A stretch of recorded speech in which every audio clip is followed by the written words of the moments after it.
الرحمن الرحيم والعصر إن الإنسان لفي خسر إلا الذين آمنوا وعملوا الصالحات وتواصوا بالحق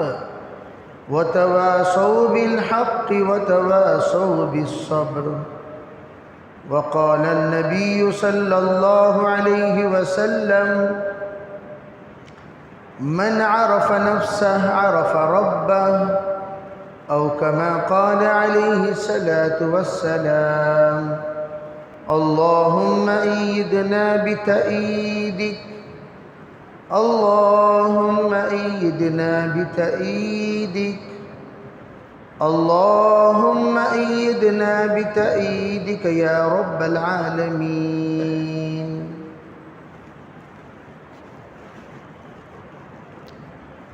محترم معزز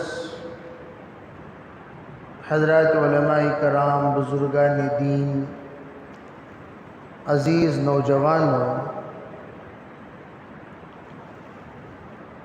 اس وقت کائنات میں باطل کی محنت ایسی چل رہی ہے، ہر ایک حق والا باطل کے بطلان میں مبتلا ہو کر حق کی اور حق والوں کی پہچان میں غلطی کر رہا ہے،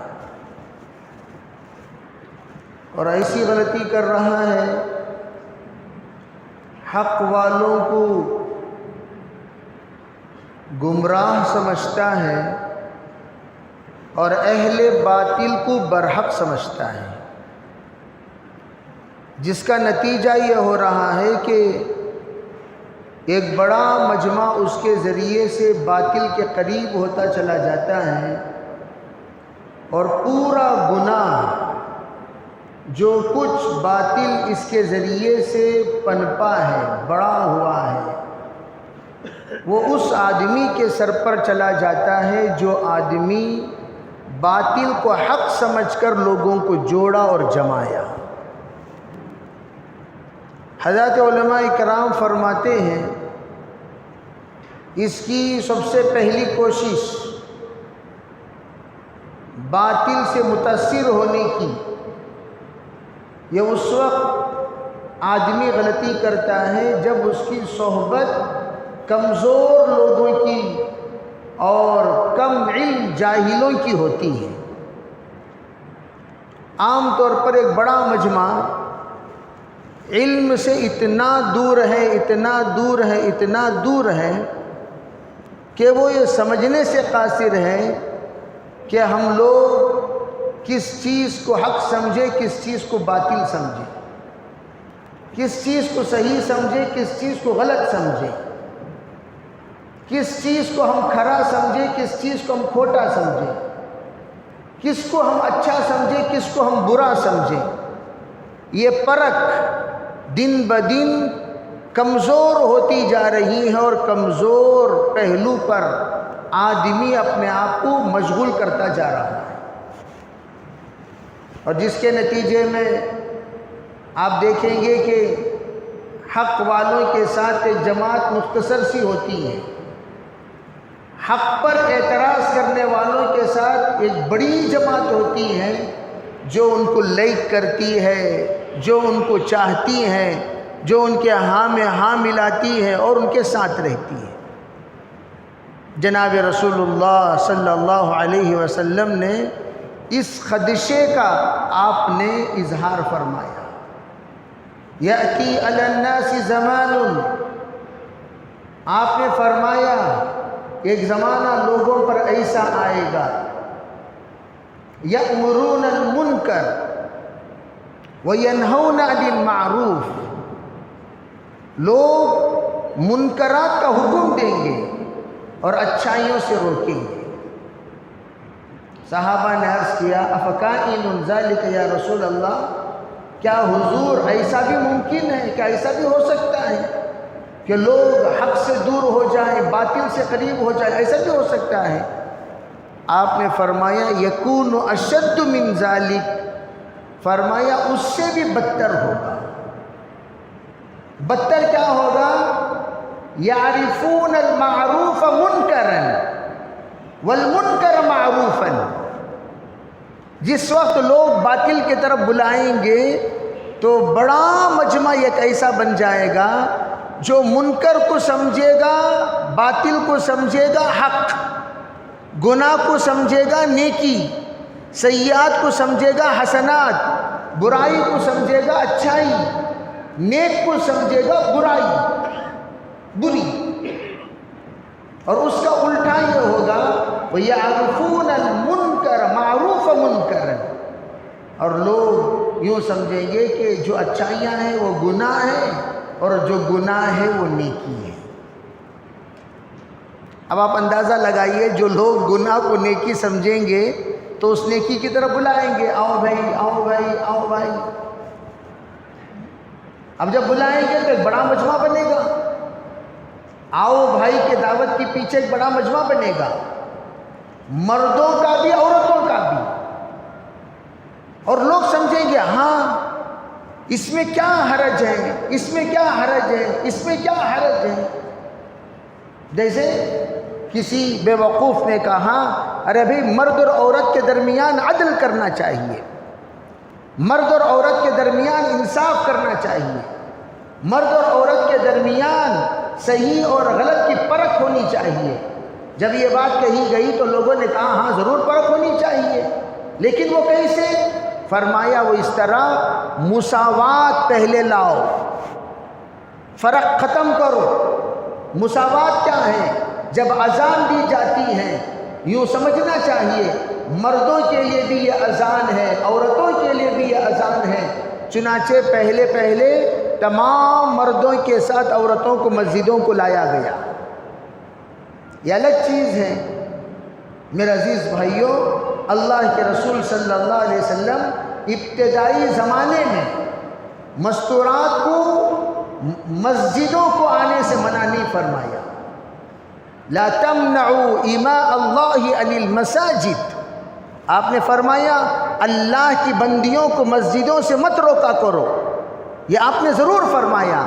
لیکن اس کے بعد آپ علیہ السلام نے یہ ارشاد کیوں فرمایا اور اس کے بعد آپ نے منع کیوں کیا؟ اس کا پس منظر ہے.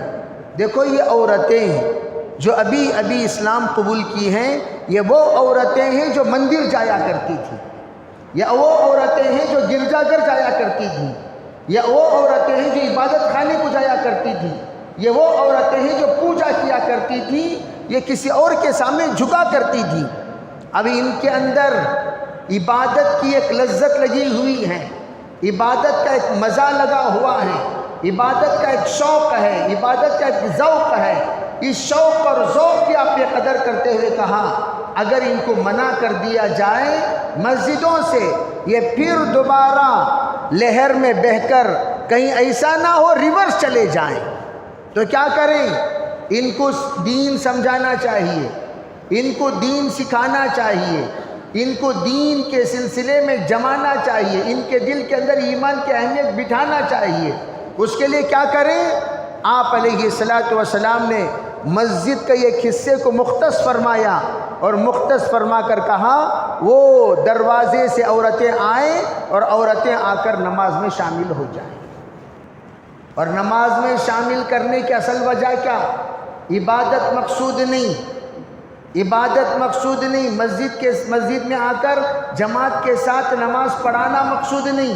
مقصود یہ تھا کہ وہ عورتیں مسجد آئیں گی، ہر نماز کے بعد بیان ہوتا ہے، ہر نماز کے بعد نصیحت ہوتی ہے، ہر نماز کے بعد ایمان پر گفتگو ہوتی ہے، ہر نماز کے بعد کلمہ توحید پر کلام ہوتا ہے، سنتیں سکھائی جاتی ہیں، شریعت سکھائی جاتی ہیں. یہ عورتیں آئیں گی، سنت سیکھیں گی، توحید سیکھیں گی، رسالت سیکھیں گی، آخرت سیکھیں گی، اعمال سیکھیں گی، شریعت سیکھیں گی، اور ان عورتوں کے کانوں میں دین کی بات پڑتی رہے گی اور یہ جمتی رہے گی، جڑتی رہے گی.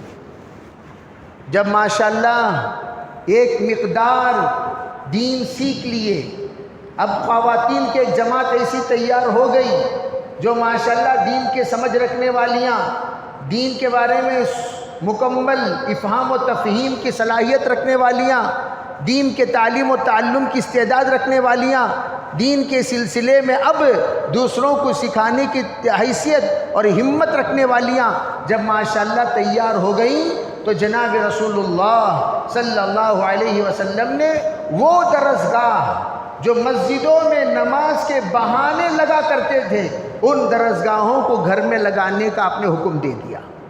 اب مسجد آنے کی ضرورت نہیں ہے۔ بہترین نماز عورت کی وہ نماز سمجھی جاتی ہے جو عورت اپنے گھر میں پڑھے، اور جتنے اندر پڑھے گی اتنی فضیلت والی ہوگی، یہ آپ نے سمجھایا۔ دھیرے دھیرے مستورات کو مسجد آنے سے روک دیا گیا اور مسجد میں خالص مرد حضرات لائے گئے۔ مرد حضرات مسجد میں نماز کا اہتمام کرتے رہے، اور آپ نے اعلان فرما دیا جعل المساجد للفرائض، آپ نے کہا مسجدیں یہ فرض نمازوں کے لیے ہیں، اور مرد حضرات فرض نمازیں مسجد میں آ کر پڑھیں گے۔ اس کا استدلال ایک اور ایک روایت سے آپ کر سکتے ہیں۔ اللہ کے رسول علیہ الصلوۃ والسلام نے فرمایا میرا جی یوں چاہتا ہے کہ میں جماعت کھڑی کر دوں، تمام مرد حضرات اللہ کے گھر میں نماز میں مشغول رہیں، میں چند نوجوانوں کو اپنے ساتھ لوں، لکڑیاں جمع کروں اور ان تمام گھروں کو آگ لگا دوں جن گھروں میں عورتیں، بچے، معذور کے علاوہ مرد حضرات رہتے ہیں۔ تو اس سے کیا پتہ چلا؟ بچوں کو مسجد میں آنے کی اجازت نہیں ہے۔ جنبوا مساجدکم صبیانکم، سرکار نے کہا اپنی مسجدوں کو بچوں سے بچایا کرو۔ عورتوں کے لیے بہترین مکان میں نماز پڑھنا ہے، اللہ کا حکم بیان کر دیا وَقَرْنَ فِي بُيُوتِكُنَّ، اب تم لوگ مسجد میں آنے کی ضرورت نہیں ہے، اپنے اپنے گھروں میں رکے رہیو۔ اب معذورین کے لیے اللہ کے رسول علیہ الصلوۃ والسلام نے اجازت دے دی، بھئی آپ بیمار ہیں، آپ معذور ہیں، آپ نہیں آ سکتے، وہیں پر آپ نماز پڑھ لیں۔ جیسے آپ علیہ الصلوۃ والسلام نے معذوروں کے گھر میں خود پہنچ کر، بخاری کی روایت ہے، سرکار نے گھر کی مسجد کی افتتاح فرمائی۔ تو اس سے پتہ چلا عورتوں کے لیے مسجد میں آنے کی ضرورت نہیں ہے، بچوں کے لیے ضرورت نہیں ہے، معذورین کے لیے ضرورت نہیں ہے، مجبورین کے لیے ضرورت نہیں ہے۔ ہاں اس کے علاوہ جو مرد حضرات ہیں وہ مسجد میں آ کر نماز پڑھیں گے، ان کے علاوہ کوئی مسجد میں نہیں آئے گا۔ بچوں کو آپ نے مستثنیٰ کیا، عورتوں کو آپ نے مستثنیٰ کیا۔ اگر عورتوں کو مسجد میں آنے کا حکم ہوتا تو عورتوں کو کیوں مستثنیٰ کرتے بھائی؟ مستثنیٰ کرتے؟ مستثنیٰ فرمایا آپ نے نہیں۔ اب سیکھنا وہیں سیکھو، دین وہیں سمجھو۔ اب ماشاءاللہ ازواج مطہرات تمہیں پڑھائیں گی، اب بہت ساری مہاجر اور انصار کی عورتیں تمہیں پڑھائیں گی۔ اب درسگاہیں مختلف جگہوں پر لگی جا سکتی ہیں، لگائی جا سکتی ہیں، دین کو سمجھا جا سکتا ہے، سمجھایا جا سکتا ہے۔ اگر کوئی ڈاؤٹ ہے تو تمہارے لیے ویکلی ونس ایک مجلس لگائی جائے گی، اس مجلس میں تمہارا لیے سوال اور جواب کا حکم و اجازت ہوگا، تو اس وقت میں آپ اپنے احکام اللہ کے رسول سے معلوم کر سکتے ہیں۔ اگر آپ آ نہیں سکتی اپنے مردوں کو بھیجو، مرد سوال کریں گے، مرد حضرات مسائل کو حل کریں گے، مرد حضرات سوچیں گے، مرد حضرات سمجھیں گے، مرد حضرات تمہارے اشکالات کو دور کرنے کے لیے جوابات جناب محمد رسول اللہ صلی اللہ علیہ وسلم سے لے کر تم تک لا کر پہنچائیں گے۔ تمہیں مسجد کو آنے کی ضرورت نہیں ہے۔ آپ نے صاف منع کر دیا۔ اب وہ زمانے سے پھر دوبارہ زمانہ، اب آج کل واٹس ایپ میں یہ گردش کر رہا ہے، مردوں کے ساتھ عورتیں وضو کر رہی ہیں، مردوں کے ساتھ عورتیں نماز پڑھ رہی ہیں، مردوں کے ساتھ عورتیں صفوں میں کھڑی ہوئی ہیں۔ عجب بات تو یہ ہے مردوں کے ساتھ عورتیں بھی امامت کرنے لگی۔ امامت، صفوں کی ترتیب بیان کرتے ہوئے سرکار دو عالم صلی اللہ علیہ وسلم نے فرمایا خلفوہن حیث خلفہن اللہ، عورتوں کو سب سے آخری صف میں کھڑا کرو، پہلے مردوں کی صف، بعد میں بچوں کی صف، بعد میں خنثی مشکل کی صف، ہجڑوں کی صف، اس کے بعد عورتوں کی صف۔ یہ تو اللہ کے رسول صلی اللہ علیہ وسلم کی بتائی ہوئی ترتیب تھی کہ پہلے مردوں کی صفیں ہوں گی، بعد میں بچوں کی صفیں ہوں گی، بعد میں ہجڑوں کی صفیں ہوں گی، بعد میں عورتوں کی صفیں ہوں گی۔ لیکن کیا ان لوگوں نے؟ اللہ کے رسول نے جن کو پیچھے کیا ان کو لا کر محراب تک پہنچا دیا۔ لا حول ولا قوہ۔ یہ ایک علامات قیامت میں سے ہے۔ جیسے میں نے کہا حق و باطل، کلمت حق، بعض بے وقوف کہتے ہیں انصاف کا معاملہ کرو، انصاف کا معاملہ کرو۔ کیا انصاف کا معاملہ؟ عورتوں کو مردوں کے ساتھ کھندے سے کھندا ملا کر کھڑا کرو، یہ انصاف ہے؟ اگر انصاف اسی کا نام ہوتا، قرآن للذکر مثل حظ الانثیین کیوں کہتا؟ للذکر مثل حظ الانثیین کیوں کہتا؟ ارے مردوں کو 2 حصہ دو، عورتوں کو 1 حصہ دو۔ بتائیے پھر اللہ کے رسول علیہ السلام کا یہ ارشاد کا کیا مطلب؟ فرمایا ناقصات العقل والدین، یہ عورتیں عقل کے اعتبار سے بھی کم ہیں، دین کے اعتبار سے بھی کم ہیں۔ پوچھا اللہ کے رسول سے، یا رسول اللہ ناقصات العقل کیسے، ناقصات الدین کیسے؟ فرمایا کیا تمہیں پتہ نہیں مردوں کی 1 گواہی ہے، عورتوں کی 2 گواہی ہیں۔ مرد اگر 1 ہو تو اس کے ساتھ 2 عورتیں ہوں گی، تب ان کی گواہی کا اعتبار ہوگا۔ خالص 4 عورتوں کی گواہی کا اعتبار نہیں ہوگا۔ یا تو 2 مرد ہوں یا 1 مرد 2 عورتیں ہوں، 1 مرد ہو 2 مرد ہو، یا 1 مرد 2 عورتیں ہوں، 4 عورتوں کی گواہی کا اعتبار نہیں ہوگا۔ اور پھر آپ نے فرمایا کیا تم یہ نہیں جانتے کہ اللہ تعالیٰ نے ان کی زندگی میں بعض اوقات فطری طور پر ایسے بنا دیے جس میں ان کے لیے نماز ہی نہیں ہے۔ اب مرد حضرات ماشاءاللہ 30 کے 30 دن نماز پڑھتے ہیں، عورتیں 30 کے 30 دن کہاں نماز پڑھتی ہیں؟ درمیان میں ان کو شریعت نے چھٹی دے دی، ارے ان اوقات میں، ان ایام میں تمہیں نماز پڑھنے کی اجازت نہیں ہے۔ وہ نماز کیا قضا کرے گی؟ فرمایا قضا نہیں، وہ اللہ نے تمہاری فطرت میں، تمہاری طبیعت میں یہ کمزوری اور یہ علت پیدا کر دی۔ جب اللہ نے پیدا کی، اللہ نے تمہیں چھٹی بھی دے دی، چلو نماز کی چھٹی۔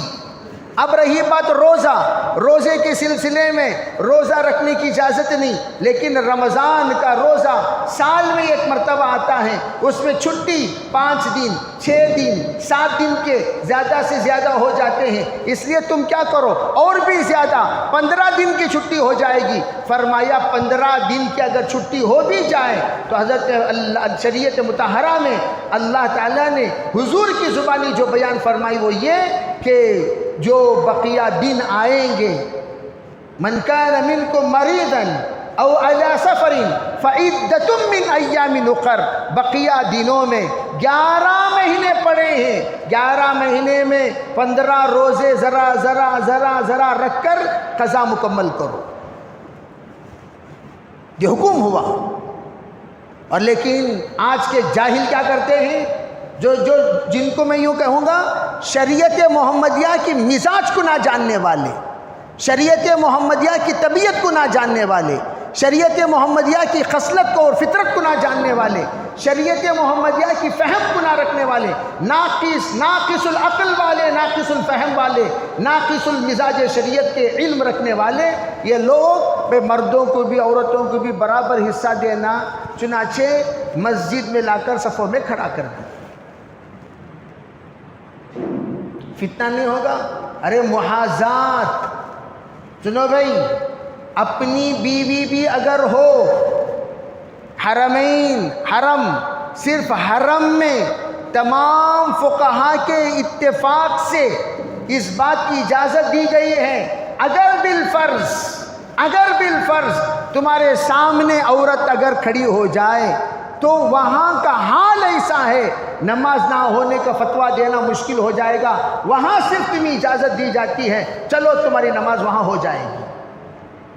یہاں تک کہ میں آپ کو بتاؤں ایک لطیفہ، حضرت امام شافعی، حضرت امام مالک، حضرت امام احمد بن حنبل، ان تینوں کے نزدیک وضو کرنے کے بعد عورت کو چھونے سے وضو ٹوٹ جاتا ہے۔ کیا ہو جاتا ہے بھائی؟ ارے بولو کیا ہو جاتا ہے؟ وضو ٹوٹ جاتا ہے۔ لیکن حضرت امام ابو حنیفہ رحمۃ اللہ علیہ کے نزدیک وضو کرنے کے بعد عورت کو چھونے سے، ہاتھ لگ گیا عورت پر، وضو نہیں ٹوٹے گا۔ میرے عزیز بھائیوں، چاروں امام برحق ہیں، ہم کہتے نہیں کہتے؟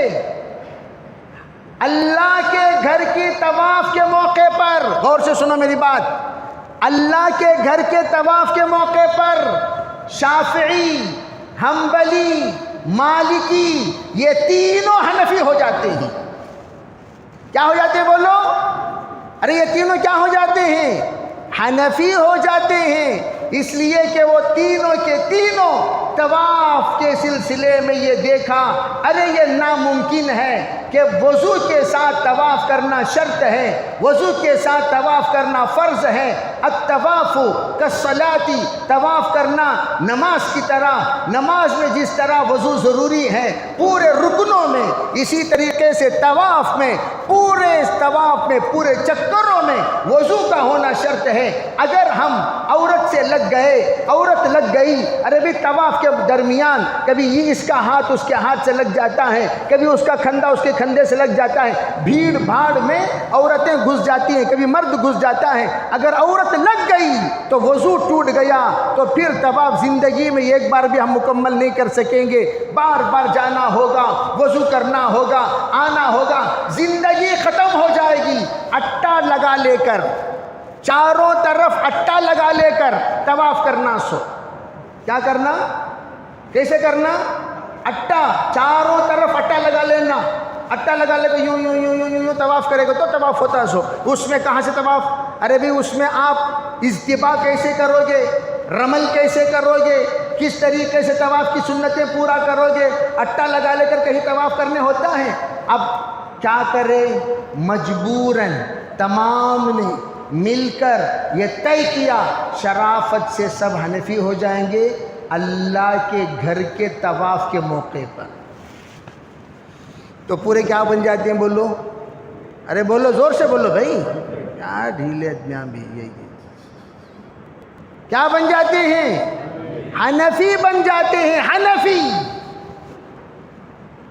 شافعی بھی حنفی، چاہے وہ امام حرم کیوں نہ ہو، اس سے پوچھو جناب وضو ٹوٹ جاتا ہے؟ ٹوٹ جاتا ہے، طواف کیسا کرتی؟ کوئی جواب نہیں، کوئی جواب نہیں۔ جب نیت کرتے ہیں اللہم انی ارید 7 اشواط یسرھا لی فتقبلھا منی، وہیں پر دل ہی دل میں نیت کر لیتے ہیں، یا اللہ تیرے گھر کی طواف میں حنفی بنے بغیر نہیں کر سکتا، پروردگارا تیرے گھر میں آ کر میں حنفی بن رہا ہوں، میری حنفیت کو قبول فرما۔ حنفی بن کر اللہ کے گھر کے اندر اترتے ہیں، طواف کرتے ہیں، طواف کرنے کے بعد پھر باہر نکلتے اپنا مسلک پر دوبارہ آ جاتے ہیں۔ ہم سے ادھار لیا، ہم نے ان کو ادھار دے دیا، جی ذرا طواف کرنے کی حد تک ذرا اجازت دے، اجازت۔ ہمارا دل بہت بڑا ہے، احناف کا دل بہت بڑا ہے۔ خیر میں یہ عرض کرنا چاہتا ہوں، چاروں امام برحق، ہم کبھی یوں نہیں کہتے یہ غلط یہ صحیح، ہم کہتے ہیں ارے بھائی سب کے سب حدیث پر عمل کرنے والے اور سب کے سب برحق ہیں، اور آپ جس امام کے مقلد ہو اس امام کے تابع ہو کر چلتے رہو، تینوں اماموں کو برحق مانو۔ جیسے 4 امام ہیں تو تربیت کے، تزکیہ کے 4 سلسلے ہیں، قادریہ ہیں، چشتیہ ہیں، سہروردیہ ہیں، نقشبندیہ ہیں، اور چاروں کے سلسلے سے اللہ کا فضل ہے، کرم ہے، ہمارے اکابر کا تعلق ہے۔ ہمارے اکابر علماء دیوبند صرف ایک سلسلے کے نہیں ہیں، قادری، صرف چشتی، صرف نقشبندی، صرف سہروردی نہیں ہے بلکہ چاروں سلسلے سے اکابر نے دارالعلوم کی اجازت ملی ہے. یہ مجددیہ بھی ہیں، صابریہ بھی ہیں، شاذلیہ بھی ہیں، قادریہ بھی ہیں، نقشبندیہ بھی ہیں، چشتیہ بھی ہیں، سہروردیہ بھی ہیں. سب سلسلوں سے اللہ نے ان کو اجازت مرحمت فرمائی ہے. ہم یوں کہتے ہیں او قادری والو چشتیہ کو برا بھلا مت کہو، او چشتی والو تم سہروردی کو برا بھلا مت کہو، او سہروردی والو نقشبندی کو برا بھلا مت کہو، او نقشبندی والو تم بھی کان کھول کر سنو، کبھی قادریہ کو، کبھی چشتیہ کو، کبھی سہروردیہ کو، کبھی صابریہ کو، کبھی شاذلیہ کو برا بھلا مت کہو، بشرطے کہ یہ سب کے سب ان کے تابع داران شریعت کے پابند رہیں. میں قادری نماز نہیں پڑھتا، جوتے لے کو مارنا تجھے. میں شاذلی نماز نہیں پڑھتا، جوتے لے کو مارنا. میں صابری نماز نہیں پڑھتا، تجھے بھی جوتے مارنا. میں نقشبندی نماز نہیں پڑھتا، تجھے بھی جوتے مارنا. کون کون سلسلے میں آ کر شریعت کی مخالفت کریں گے سب جوتے کھانے کے قابل ہیں، تھوکنے کے قابل ہیں، ذلت کے قابل ہیں، اور ان کے ساتھ نفرت کے قابل ہیں، اور ان کو حد درجہ تنبیہ کے قابل ہیں جو سلسلے کا نام لے کر نماز اور شریعت کی پابند نہیں ہوتے. بعض لوگ ہمیشہ کہتے تم نہ کیا معلوم مولانا طریقت کو تو جے گلخن او گلخن جی طریقت اور شریعت کسے کہتے ہیں؟ شریعت پر چلنے کا عہد و پیمان کرنے کا نام طریقت ہے. طریقت کسے کہتے ہیں؟ شریعت پر چلنے کا عہد و پیمان کرنے کا نام طریقت. طریقت اسے نہیں کہتے میں طریقت والا ہوں پائجامہ ٹخنے کے نیچے لٹکاتا ہوا پھروں گا، میں طریقت والا ہوں عورتوں سے معانقہ کرتے ہوئے پھروں گا، میں طریقت والا ہوں عورتوں پر ہاتھ پھیرتے ہوئے رہوں گا، میں طریقت والا ہوں باجا بجاتے ہوئے رہوں گا اور خبروں میں جا کر وہیں پر پڑا رہوں گا، مسجد کو کبھی نہیں آؤں گا. یہ سب کے سب رذیلائن طریقت والے نہیں. طریقت کو بدنام کرنے والے لوفرز. طریقت کسے کہتے ہیں؟ کسے کہتے ہیں؟ ان لوگوں کو طریقت کہتے ہیں. پوچھو اسلاف و اکابر سے، سلسلے چشتیہ کے بزرگوں سے پوچھو طریقت کسے کہتے ہیں. سلسلے قادریہ کے بزرگوں سے پوچھو طریقت کسے کہتے ہیں. سلسلے نقشبندیہ کے بزرگوں سے پوچھو طریقت کسے کہتے ہیں. سلسلے سہروردیہ کے بزرگوں سے پوچھو طریقت کسے کہتے ہیں. ان سلسلے سے پوچھو طریقت کسے کہتے ہیں، امانت کسے کہتے ہیں، شریعت کسے کہتے ہیں، اور تزکیہ کسے کہتے ہیں، تربیت کسے کہتے ہیں. روڈ گاؤں گلی سب چھن کھا لے کو خادری لگا لیا تو جنتی انہیں. اور یہ بعض بے شرما ہمارے شیخ کا شجرہ ہے. کون سا جی شجرہ؟ بے نمازی کا شجرہ. ہوا کون سا شجرہ؟ تمہارا شیخ داڑھی رکھو ہے؟ ہاں رکھو ہے. تمہارا شیخ کا پیجامہ ٹخنے کے اوپر ہے؟ ٹخنے کے اوپر ہے کیا پیجامہ؟ تمہارا شیخ حلال حرام کی تمیز کر رہا؟ تمہارا شیخ سنتوں کا پابند ہے؟ تمہارا شیخ سود خور ہے حرام خور ہے، ان دونوں سے بچتا ہے؟ تمہارا شیخ عورتوں سے پردہ کرتا کہ نہیں کرتا؟ بولو. نہیں کرتا. وہ باطل ہے، وہ باطل ہے، وہ شریعت کا عامل نہیں ہے، وہ نہ قادری ہے، وہ پادری ہے. کیا ہے وہ؟ کیا ہے وہ؟ ارے بولو. قادری نہیں ہے بلکہ کون ہے وہ؟ پادری ہے. پادریاں کرتی ہیں کیا پردہ؟ پادریاں پردہ کرتی ہیں کیا بھائی؟ پادری انہیں کیا نہیں؟ قادری نہیں. میں کیوں کہہ رہا ہوں ذرا پڑھو.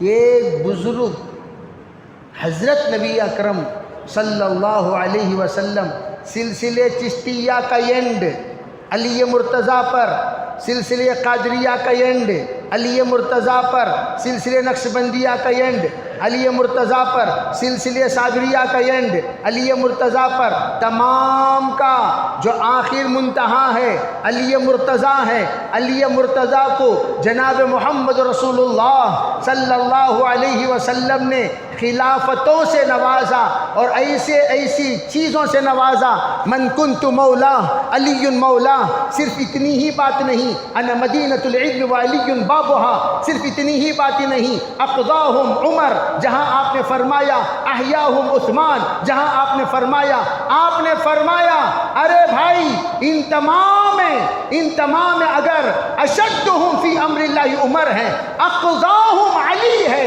علی سب سے زیادہ انصاف پسند انسان، اور اس علی رضی اللہ تعالی عنہ ساتھ میں آپ کے کھڑے ہیں۔ ایک خاتون آتی ہے بڑی خوبصورت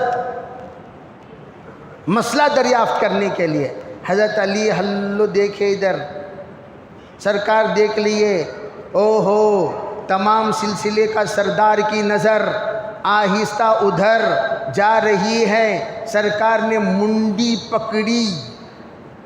کیا پکڑی؟ یہ سب قصے تمہارے بزرگاں بیان نہیں کرتے،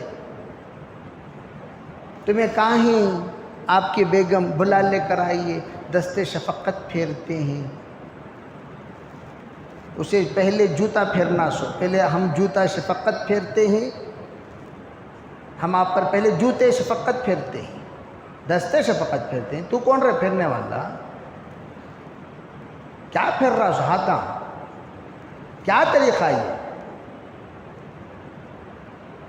اللہ کے رسول علیہ السلام اپنے زمانے میں بیعت فرما رہے ہیں، بیعت، خواتین آئیں، خواتین کو آپ کے بیعت کا کلمہ پڑھا دیا، ہاتھ سے ہاتھ نہیں ملائے، بعض روایتوں میں چادر دے دی، بعض روایتوں میں رسی دے دی۔ ہمارے اسلاف و اکابر جتنے بھی مستورات سے بیعت کرتے تھے کیسا کرتے تھے؟ رسی، کپڑے، ہاتھ سے ہاتھ نہیں، اور تمہیں آ کر ہاتھ سے ہاتھ نہیں ملاتے تھے، پورا بدن پر ہاتھ پھیر رہے ہیں۔ اب طبیعت اچھی ہوگی کیا ماں؟ دم کریانہ میں اور انہوں سو ذرا آؤ جی جمعرات کو جاؤ کو بابا کے پاس ہاتھ پھیر لے کو آئیں گے،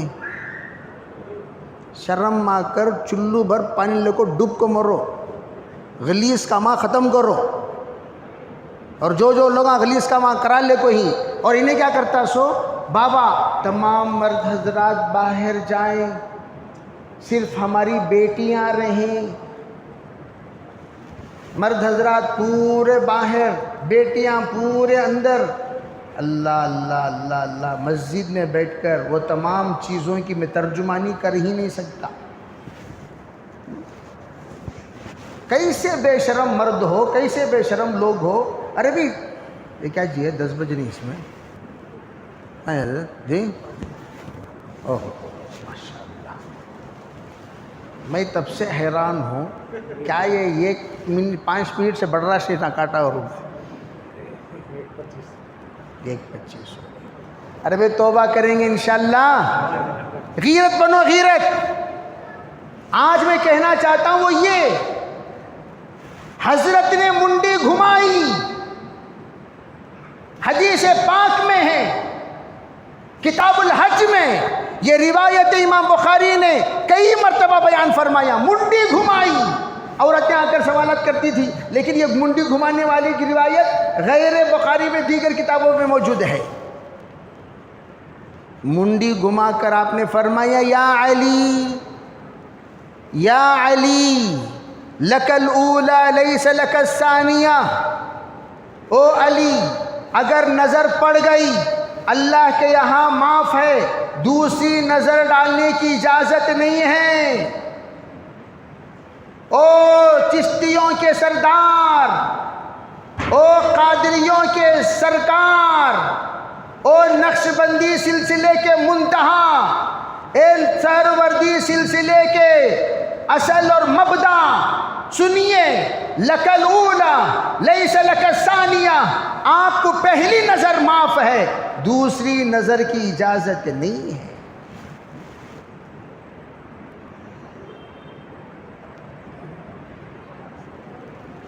اللہ ہم میں سریے کی حفاظت فرمائے۔ سب توبہ کریں گے بھی انشاءاللہ۔ ہم لوگوں کو بھی وہ حکم، پورے مسلمانوں کو وہ حکم، دکان میں بیٹھ کو گھر لگ بیٹھے رہنا، یہ سب کاماں چھوڑو۔ نماز میں کیوں نہیں مزہ آ رہا؟ نامحرم عورتوں کی طرف دیکھنے کی وجہ سے۔ حضرت عبد القادر جیلانی قطب ربانی فرماتے ہیں جو شخص نامحرموں کو دیکھنے کا عادی بن جائے، اللہ کی دیدار سے وہ آنکھیں محروم کر دی جاتی ہیں، اللہ کی دیدار کی لذت اسے نصیب نہیں ہوگی۔ جب ہم نامحرم عورتوں کو گھورتا رہے، دیکھتا رہے، فرمایا جو دوسرے عورتوں کو دیکھتا ہے اس کی عورت محفوظ نہیں رہے گی۔ اگر تو چاہتا ہے تیری عورت محفوظ رہے، فرمایا دوسروں کی عورتوں پر نظر نہ رکھ۔ اگر تو چاہتا ہے تیری بچیاں محفوظ رہے تو دوسروں کی بچیوں پر نظر نہ رکھ۔ اگر تو چاہتا ہے تیری بہن محفوظ رہے، دوسروں کی بہنوں کی طرف نظر مت اٹھایا کر۔ جب تیری نظر پاک رہے گی، اللہ تیرے دل کو صاف کر دے گا۔ ذکر کی لذت، نماز میں لذت، ایمان کی لذت، تقوی کی لذت، روزے کی لذت، عبادت کی لذت، سب کے سب اس بندے کو نصیب ہوتی ہیں جو بندہ اپنے نظروں کو ہمیشہ پاک رکھتا ہے۔ ہمارے بڑے بھی، خاندان کے بڑے، ان کو کیا بھی پردہ نہیں۔ خاندان کے بڑے کو تو پورے لڑکیاں کو السلام علیکم خلئی جی خلئی جی خلئی جی، تم نہ پردہ کیا بھی نہیں، تمہیں احکام سب تم نہ کیا بھی نہیں۔ کون سی بچیاں آئی تو بھی سب کو سلام کلام خیر خیریت۔ خلے کو بھی شریعت ہے، تایا کو بھی شریعت۔ پہلے پوچھنا، تایا ہے تو اسے یہ پوچھنا چاہیے کیا میری بھائی کے بہوؤں سے پردہ ہے؟ بالکل پردہ ہے، تیرے بہوؤں سے پردہ نہیں ہے بھائی۔ لیکن تیرے بہوؤں سے پردہ نہیں ہے کہ کیا مطلب؟ چہرے کا پردہ نہیں ہے، بقیہ تمام چیزوں کا پردہ ہے۔ ہاتھ کا پردہ ہے، پیر کا پردہ ہے، بالوں کا پردہ ہے، سب کا پردہ ہے۔ ہتھیلی کا، قدم کا، چہرے کا پردہ نہیں ہے۔ اب ہم لوگ کیا کرتے ہیں، میں خاندان کا بڑا ماں، میرے سے سب کون بھی پردہ کرو نہ کوئی کی وہ تمہیں شیطان پروف کیا؟ تمہیں شیطان پروف ہے؟ ہر ایک کے ساتھ ان شیطان یجری فی الانسان کا مجرى الدم، سب کے اندر شیطان خون کی طرح دوڑ رہا ہے۔ جب شیطان خون کی طرح دوڑ رہا ہے، آپ کو بھی لازم ہے کہ آپ اپنے آنکھوں کو پردے میں رکھیں، آپ اپنی زبان کو قابو میں رکھیں، آپ اپنے کانوں کو پردے میں رکھیں۔ جو سننا وہ سننا، جو دیکھنا وہ دیکھنا، جو بولنا وہ بولنا، جو نہیں سننا وہ آپ کو بھی نہیں سننا، آپ کو بھی نہیں دیکھنا، آپ کو بھی نہیں بولنا۔ بڑے کا مطلب یہ نہیں سب چیزیں کی اجازت ہو گئی۔ اس لیے میرے عزیز بھائیوں، نیت کرو انشاءاللہ آج سے ہم لوگ جو پردے کا حکم شریعت دیتی ہیں وہ تمام سے ہم پردہ کریں گے انشاءاللہ۔ اسی کو میں نے شروع میں کہا، اچھی کو اچھی سمجھو۔ اب لوگ کیا کرتے ہیں، کیا ماں وہ پردہ، تو اس کا مطلب کیا، پردے کو لوگ برائی بیان کرتے ہیں، پردے کی خرابی بیان کرتے ہیں۔ اس کی تفصیلات انشاءاللہ پھر کبھی بیان کروں گا۔ اللہ ہمیں سریے کو ایمان کے ساتھ، یقین کے ساتھ زندگی گزارنے کی توفیق عطا فرمائے۔ نیکیوں کو نیکی سمجھنے، برائیوں کو برا سمجھ کر بچنے کی اللہ ہم سب کو توفیق عطا فرمائے، اور نیکیوں کا حکم دینے اور برائیوں سے بچانے کی توفیق عطا فرمائے۔ وآخر دعوانا الحمدللہ رب العالمین۔